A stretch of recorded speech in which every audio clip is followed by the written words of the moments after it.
Hi guys, how you doing? Hope you're all well. This is a requested video from one of our viewers and it's all about sourdough, and it's basically what I'm going to do. I've done a sourdough video and I think I titled it something like Foolproof Sourdough Recipe, and I think it is. I think it, for me at least, it's been really simple, and I have to say I've never ever had a bad loaf from it, so it's worked really well for me. But I did get a few peripheral questions around it, and I'm going to answer them in this video. And I was also asked to sort of update people with my process because it has changed. In that video I was literally trying it out for the first time and it went really well, but there were a few hiccups. Now I have sort of nailed my process now, and I feel like if you do this you can't go wrong, or at least I haven't been able to go wrong. There are times when I've forgot it and left it in the oven too long, or I've left it proving too long, and every time I've still got a really good loaf. So I'm going to talk about my process and a little bit about the starter as well. So the process for making sourdough is quite a long process. I start making my loaves almost exactly 24 hours before I'm going to be taking them out the oven. But that being said, I'm probably only doing about half an hour's work across that whole time. So we always plan to have our loaves come out the oven at tea time, sort of 5-6 o'clock. We eat very early, we go to bed early, so we eat quite early. So the night before, and it can be kind of any time the night before really, I take my starter out the fridge and I keep my starter just like this, usually. Sometimes I keep it in a jar like this with the lid not sealed, just flopped over to allow air in and out. But usually these days I found the easiest way is just to keep it in this measuring container with a tea towel over the top. Now the tea towel stops it drying out on the surface nearly as often and nearly as much. Now sometimes I'll go in there and it will have a crust on the top. I just literally take that off, put that in our animal food bin and carry on. Now I keep my starter in the fridge because I want to make loaves once a week. If I want to make loaves more regularly, I can keep it out. Now your sourdough starter is going to want feeding regularly. Now in my experience, this is very roughly speaking, 1 day on the countertop is the same as 1 week in the fridge. So, roughly speaking, but it's a really forgiving thing. So I actually didn't make loaves one weekend. For whatever reason, we had some left over in the freezer. We just didn't need to make any. And I completely forgot to feed it. And it went 2 weeks in the fridge with no problems. So, and the same can be said if you've got it out on the counter. Generally, we would say that you want to feed it every 24 hours. But again, if you miss a day, it's okay. It's going to be fine. So the night before I make my loaves, I'm going to take this guy out the fridge and I'm going to leave it at room temperature for about an hour. Then I'm going to feed it. Now, for feeding your sourdough, basically what you want to do is whatever weight of sourdough you've got, you add the same weight of flour and the same weight of water. Now, of course, that's the time to perhaps discard some. If my sourdough starter's already up to here, for me to feed it, I'd fill this up and then it would expand and spill everywhere. So I'd pour some away first. And now, this was fed last night, and the time now is 10 a.m. because the timings work perfectly for me if I start about 10. And once you've fed it, you leave it out overnight. So remember me saying that at room temperature, you want to feed it every sort of 24 hours. So this is about halfway through that 24-hour cycle. So right now, everything is super active, and that's what you want. You want everything in there to be super active. It's got lots and lots of the nutrients that it's feeding on. Well, I haven't just fed it, so all of the live bacteria and yeast that are in there are already awake and doing their thing, and they're like at full speed. It's a bit like us, when we wake up in the morning before we've had anything to eat, we're not always, or a coffee, we're not always that bright. But by the time we've eaten and we're ready to go, lunchtime, we're full of energy. And then at the end of the day again, we're a little bit less busy and a little bit less active, usually because we're feeling a little bit tired before we go to bed. Well, this guy is just the same. So the time to use it and the time to make your loaf, if possible, is when it's revved up. So that's why we feed it the night before. So that's what we've done. So the next step is we're going to just mix our ingredients and make our sourdough dough. Now the ingredients haven't changed from my first video. They are 800 grams of flour, which we've got here, 460 grams or milliliters of water. It means the same thing. 1 milliliter of water weighs 1 gram. And then the only thing that we need to add to these are 10 grams of salt and 320 grams of our sourdough starter. So let's do that now. Okay, so that's our salt. And I should say this is to make 2 loaves. So if you want to make 1 loaf, you would half it. I usually actually make 4 loaves and I double this amount. But it's a little bit more unwieldy and isn't going to make such a good video. So I'm doing just 2 loaves at the moment. So let's add our 320 grams of starter now. So now you'll notice I'm using a stainless steel spoon. You'll hear all sorts of horror stories about using metal when you're working with a SCOBY. Let me tell you, stainless steel is one of the most non-reactive things we know, and it's one of the wonders of modern culinary science. So a stainless steel item is going to do you no harm whatsoever. You definitely want to avoid things like copper and other metals, but stainless steel isn't going to give you any problems. So now we're going to add our water finally to this and just give it a quick stir.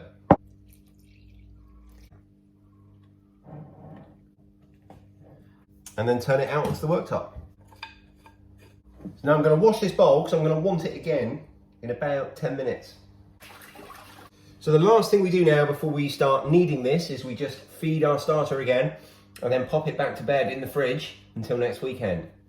And of course, like I said, you know, we're going to have too much if we try and feed that whole thing. So we're going to pour quite a bit of it away. And that there, which is about there, we're going to feed this, pop it back in the fridge, and this we're going to save and make crackers out of. If you haven't ever made sourdough discard crackers, you're missing out, and I'll link to my video about them in the description. So I've just fed my starter, and I'll cover him over and pop him back in the fridge. And if your starter's looking a little bit wet or a little bit dry, as mine was looking a little bit wetter than usual when I poured it out, as you saw. So all I do is just add a few extra grams of flour to dry it out, or a few extra grams of water if it's a bit dry and you want to wet it up. It's that simple. It's such a forgiving thing. So this is going to be our 2 loaves of bread. All we need to do now is knead it. The only change in this bit is that I've got myself a dough scraper. Now in the last video I said, does anyone have any ideas how I can make this process a little bit easier to clean up? Because it does make a bit of a mess. Well, this makes all the difference in the world. So thank you to Alan from the Urban Homesteading UK podcast for suggesting a dough scraper. That's what they're called. And they're incredibly, incredibly cheap. So if you're going to do any sort of dough work, really, any sort of kneading, I recommend you get yourself one. This one here probably cost me about £1. So well worth it. And you'll see as I'm kneading this dough, I'll just be using it sporadically just to clear up the little bits of dough that stick to the worktop. It's fantastic. So that's one change that I've made, and it makes the process a lot easier. Let's get kneading. So one of the things that you'll find is that it's incredibly sticky and much wetter than you might be expecting from a bread dough. One of the mistakes lots of people make at this point is adding more flour. Please don't do that. That's a big mistake, and that will cause you problems with your bread rising and other things. So that's, like I say, the first big mistake lots of people made, and certainly I've made in the past. But avoid the temptation to add any more flour at any point throughout this process, because your dough will gobble it up, it will gladly take it on, but you're not going to be left with a very good end product. And it does get better as you go through the kneading process and less sticky, but it's never going to get to the stage that you might be, you know, expecting from a bread dough. It's going to be wetter.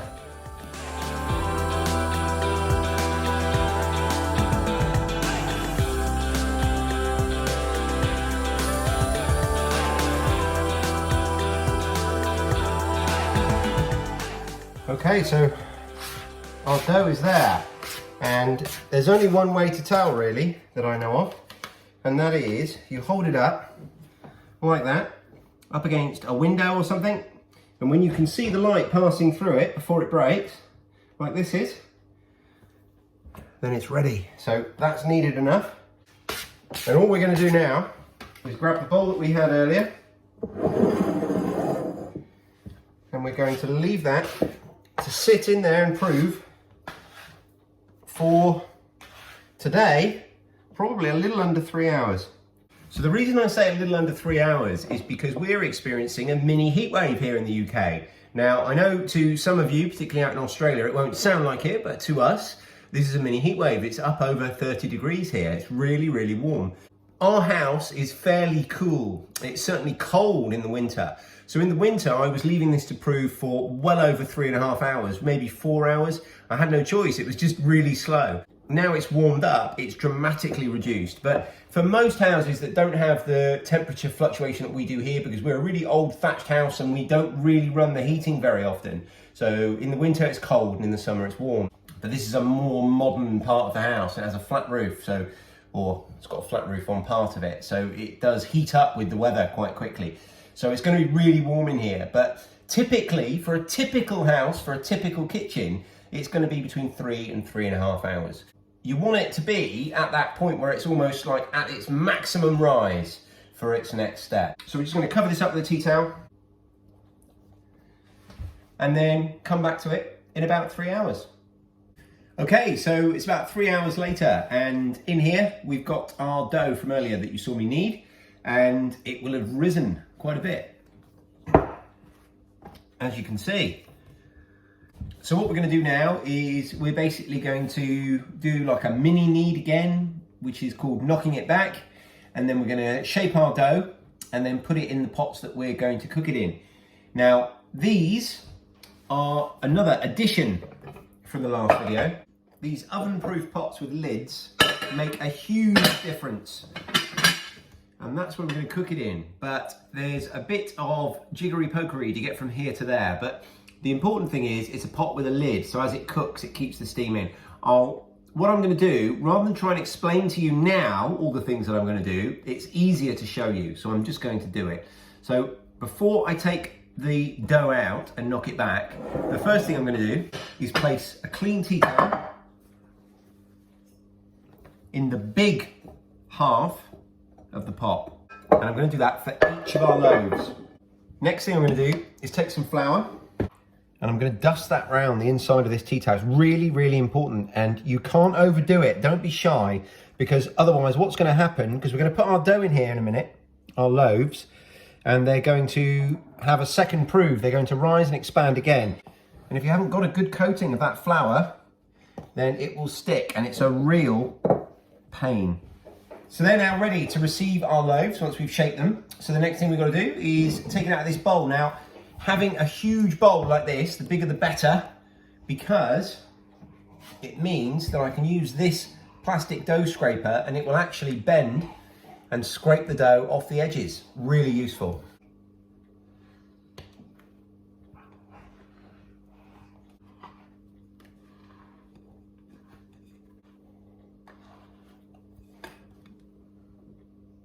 So now we're just going to knock this back, knock all the air out of it.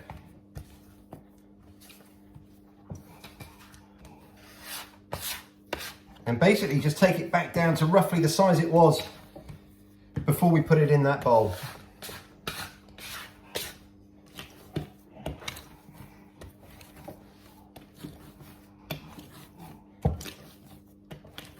You can hear the air being squeezed out.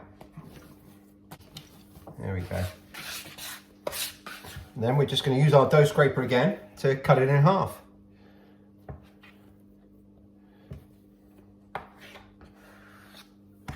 So each of these now is going to be a loaf of bread. So take the first one, and what you want to do is sort of pull from the bottom, pull the bottom up over the top and fold it in over itself.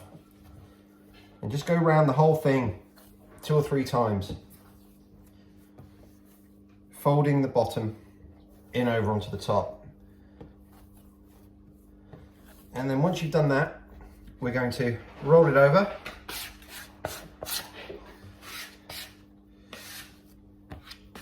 And now we're going to use the surface, the work surface, to help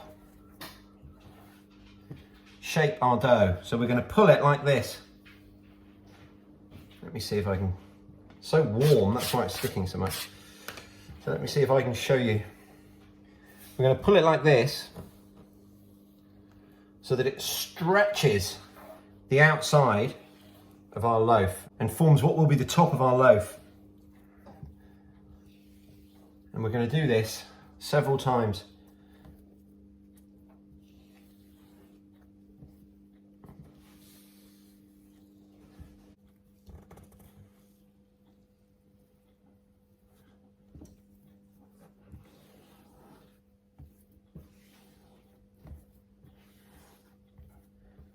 And we're trying to stretch out this piece on the top.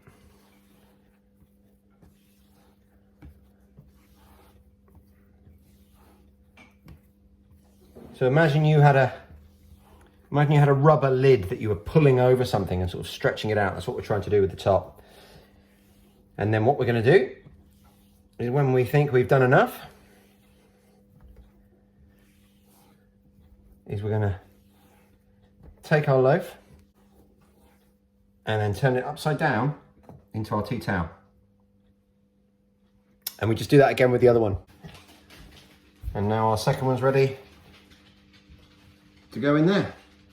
And then literally the last thing we're going to do now for this little section is we're just going to take a little bit more flour, dust it over the top, and just pop our tea towel over, just to keep it clean and free from bugs and stuff.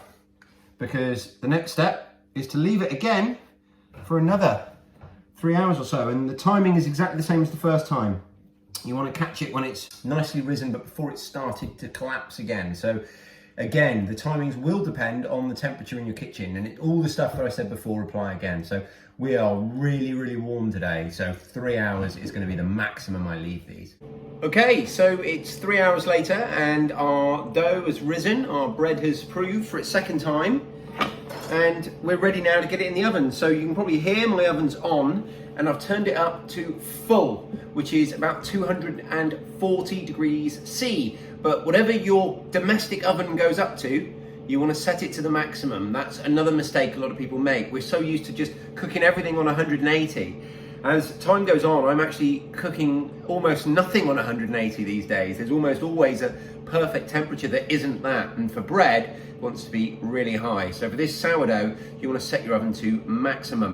Next thing we're going to do is we're going to turn it out onto the lid of our pot. If you remember, we turned it upside down when it went in here, so now we need to turn it the right way up. Now, the only thing I do occasionally get an issue with is sticking. Sometimes it will stick to this, and some people have said that if I preheat them, that might help. But to be honest, trying to do this bit with a preheated pan, I'd rather have them stick a little bit, if I'm honest. So once you've uncovered it, turn it out onto the lid, like that. And then just remove your tea towel. And this is where all that flour that you put on earlier is really important. And you will find occasionally it does stick a tiny bit, but just be patient and just tease it off. I'll be honest, because of the temperature today, this could have done with being done 20 minutes ago. You see it's sort of starting to collapse a little bit. So this has been proving a little longer than perfect, but it will still make a fantastic loaf of bread. Then we take our knife and we score the top. It's really important that you get through that outer layer, because that's what's going to allow it to rise properly. And then get the lid on, get it in the oven.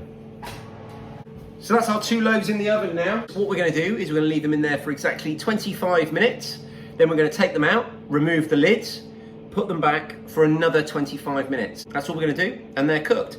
So the reason you put the lids on, it's really important, is to help keep the steam in there. In a commercial bakery, they'd have steamers inside the cookers, just like you find on irons. Well, we obviously don't have that. I don't have an attachment to add steam to my cooking while I'm cooking it. So what you can do is you can add a tray of water at the bottom, but what I've found is the best way and the easiest way is, like I say, just to use that domed container, the 2-piece Pyrex dish set, and cook it with the lid on, and that keeps all the moisture and the steam in there and kind of steams it for the first 25 minutes. By that time it will have risen and sort of taken the shape that we want it to form. Then we take it off, put it back in, and then it gets cooked hard around the outside for the last 25 minutes. So yeah, catch up with you guys in a sec.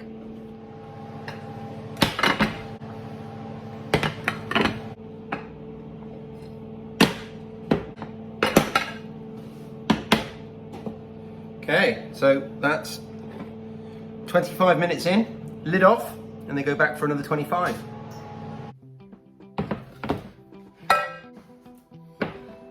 So I will say that with the temperature being so hot, I think I should have cut that second prove down by half an hour or so.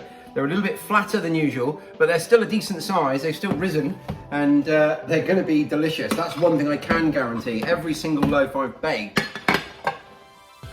everybody in my family has loved. So there you have it.